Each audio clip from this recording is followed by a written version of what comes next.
kalian mengalami hal serupa dalam chat ini, merasa dibandingkan dan curahanmu dianggap angin lalu. Setiap individu memiliki cara berbeda-beda untuk mengungkapkan isi hati atau masalah pribadi. Manusia adalah individu yang saling membutuhkan satu sama lain. Dengan mengungkapkan perasaan isi hati kita kepada teman atau sahabat dapat membantu mengurangi tingkat stres dan membangun hubungan yang lebih dalam dengan mereka. Curhat atau curahan hati merupakan saat di mana seseorang bercerita kepada kerabat terdekatnya untuk mengungkapkan perasaan atau masalah pribadi yang sedang dialami dalam kehidupannya, baik pada saat itu ataupun pengalaman yang dialami di masa lalu. Ada beberapa alasan mengapa seseorang mencurahkan isi hatinya. Pertama, untuk mendapatkan saran, pendapat, atau komentar, agar dapat menentukan keputusan yang akan ia ambil nantinya. Kedua, ada juga orang yang hanya ingin sekedar mencurahkan perasaannya yang telah lama tersimpan dalam hati, dengan tujuan untuk mencari kelegaan semata.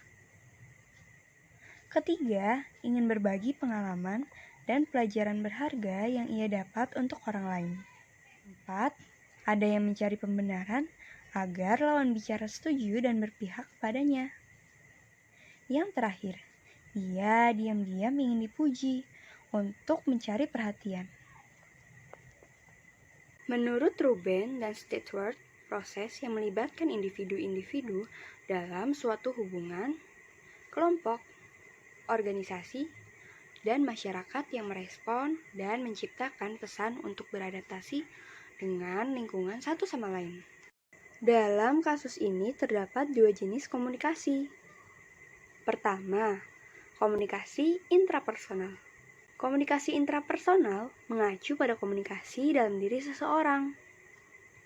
Ini adalah proses merasakan, memikirkan, mengevaluasi, dan menafsirkan peristiwa dalam pikiran seseorang. Kedua, komunikasi interpersonal. Komunikasi interpersonal terjadi ketika dua individu terlibat dalam proses komunikasi. Dalam arti yang lebih luas, komunikasi interpersonal adalah pertukaran informasi, ide, pendapat, dan perasaan yang berkaitan dengan peristiwa pribadi, keluarga, organisasi, sosial, nasional, dan internasional, antara dua orang yang berada di tempat yang sama. Self-disclosure, di mana akan terjadinya hubungan suportif yang memberikan peluang untuk keintiman emosional, kepercayaan, dan keterbukaan sehingga memberikan efek positif dalam berbagai bidang kehidupan. Kamu harus mengetahui bagaimana menjadi teman curhat yang baik. Mengapa? Karena menjadi teman curhat seseorang berarti individu tersebut memiliki kepercayaan kepada kamu secara menyeluruh. Dan itu tidak boleh disalahpergunakan. Nah, saat kamu ditempatkan dalam posisi sebagai teman curhat, seharusnya apa aja sih yang harus kamu lakukan? Tips pertama, dengarkan dan tanyakan perasaannya. Jangan langsung memberi komentar, tetapi dengarkan sampai ia selesai bercerita. Dan tanyakan perasaannya sehingga menciptakan rasa nyaman bagi mereka. Refleksikan kalimat agar merasa terkonfirmasi tentang perasaannya. Kedua, tanyakan apa saja yang bisa kita bantu. Kadang seseorang bercerita hanya karena ia sedang ingin didengarkan. Jika kamu merasa tidak sanggup membantunya dan merasa kurang, bantulah ia untuk ke konselor agar membantunya lebih tepat. Ketiga, refleksi. Berikan respon yang tepat dan refleksikan kalimat mengenai dampak ketika kita memberi respon. Cara penyampaian orang memang berbeda.